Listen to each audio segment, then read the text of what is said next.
Bueno, os presento a Victoria Ferrer. Ella es catedrática de Psicología Social y de Género de la Universidad de las Islas Baleares. Ella tiene una dilatada experiencia como investigadora que podéis encontrar en Internet. En la historia de la misoginia recogéis que las diferentes corrientes de la psicología han contribuido a construir todo un estereotipo de género relacionados con las mujeres. Hay muchos y podríamos analizarlos todos los que hay, ¿no? Pero me interesa mucho el que hablemos sobre el estereotipo de la dependencia emocional. ¿Qué opinas sobre este tema y qué relación tiene con las violencias machistas?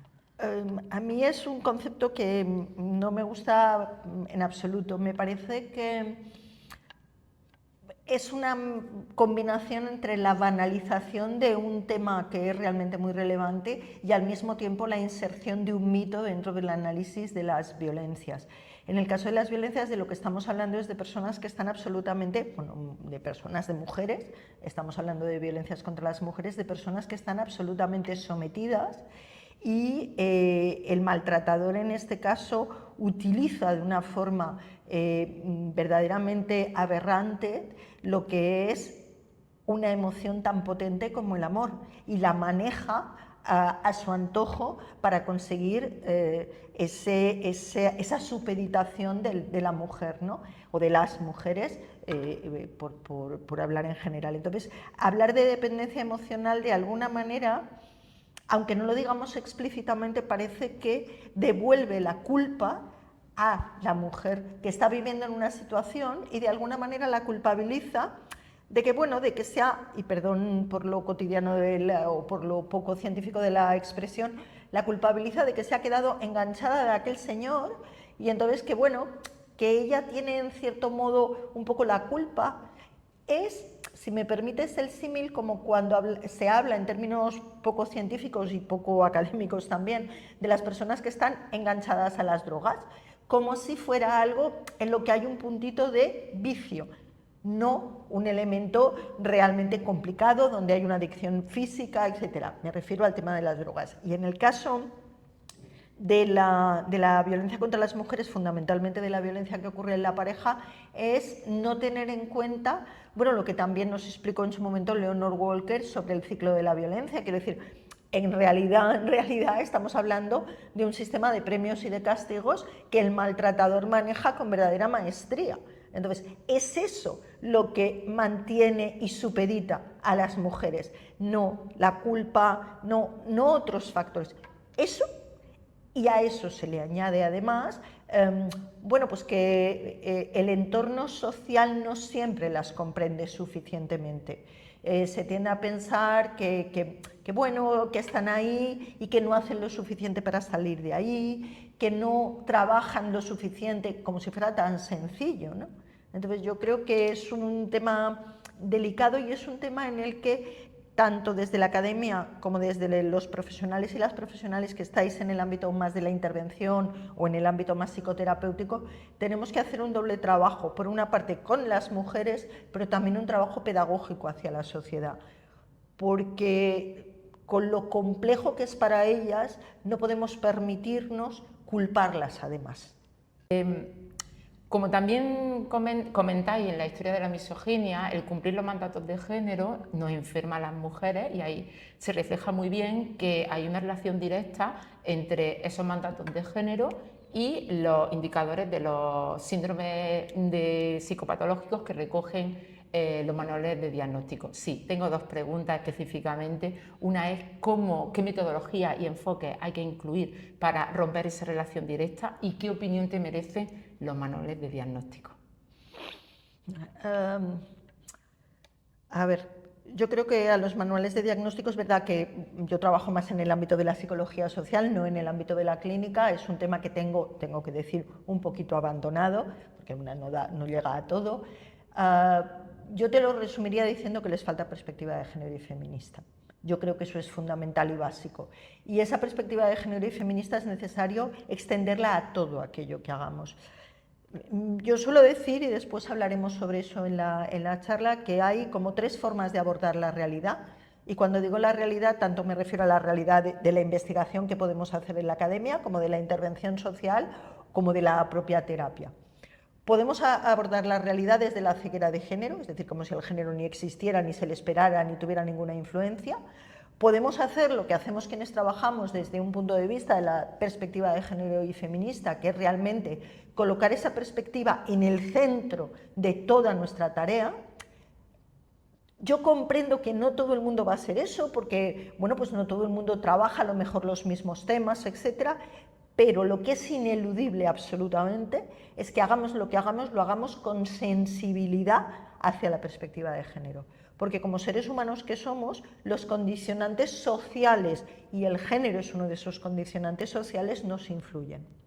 Yo te diría que los mandatos de género, los mandatos tradicionales de género nos enferman a las mujeres, claro que sí, y eso hay que quebrarlo, entre otras cosas, poniendo en cuestión los propios mandatos y no haciendo para nada de correa de transmisión de esos mandatos ni validándolos.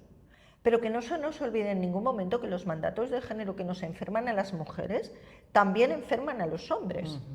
Porque en el caso de ellos les convierte muchas veces en personas, digamos, con una, yo no sé si llamarle discapacidad, pero casi emocional, porque no han sido, no se les ha enseñado a expresar esas emociones que sienten ni a pedir ayuda, y eso está detrás de algunos de los importantes problemas psicopatológicos que ellos también padecen.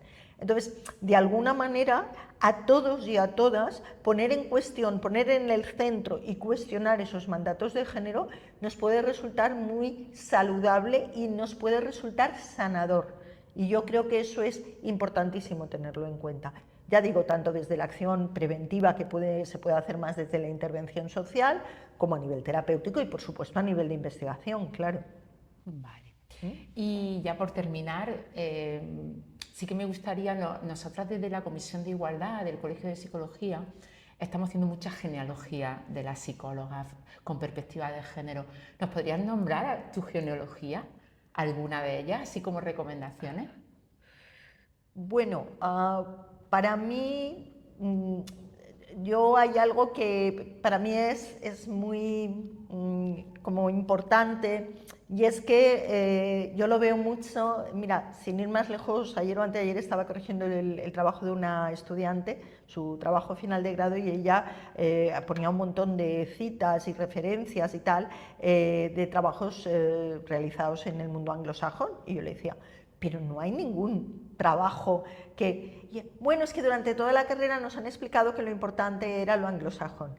Vale, pues mis referentes son fundamentalmente referentes cercanos. Quiero decir, para mí la obra de Victoria Sau, por ejemplo, es un referente ineludible. Yo creo que como psicóloga feminista pues no podemos dejar de nombrarla. Además de su carácter de absolutamente pionera. Y después otra persona más cercana en el tiempo, pero igualmente pionera, es la profesora Esther Barberá. Esther Barberá fue la primera catedrática de Psicología de Género que hubo en España, lo cual es súper importante, y además Esther fue la editora de un libro magnífico. Me sabe mal decirlo porque nosotras en su momento publicamos ahí un capítulo, pero es un libro magnífico, y además es un libro que a día de hoy sigue siendo un libro muy valioso. Se llama precisamente así, Psicología de Género, y es un compendio de capítulos sobre diferentes temas, tanto desde un punto de vista más teórico como desde un punto de vista, digamos, más aplicado, ¿no? Por nombrar a dos personas que han sido súper importantes. Después ha habido pues otras personas que también han sido importantes como pioneras en España, aunque han trabajado temas que no estaban tan directamente relacionados con lo que yo hacía. Pensaba ahora, por ejemplo, en la psicoanalista Emil Cedillo, o la misma Ana Freixas, cuyo retrato tenemos ahí, una persona también importantísima como referente. Ya os digo, no tanto en los temas que yo he trabajado, pero sí. Entonces yo creo que es muy importante reivindicar las genealogías, pero también es muy importante reivindicar a las mujeres cercanas que nos han precedido y que han sido además súper importantes porque nos han ayudado a abrir camino a las que venimos después. Con algunas hay más distancia en años, con otras menos, pero me gusta recordarlas, y además me gusta recordar que no lo tuvieron nada fácil en la academia. La mayoría de ellas, al igual que pasó con las pioneras norteamericanas, tuvieron que hacer un doble currículum, el oficial que les exigía la academia y después el que hicieron a más, un currículum en aportaciones dentro del ámbito de la psicología feminista. Eso les da para mí un valor añadido y nos habla mucho sobre sus convicciones y sobre su fuerza, ¿no? Entonces yo creo que poner en valor todo eso es muy importante.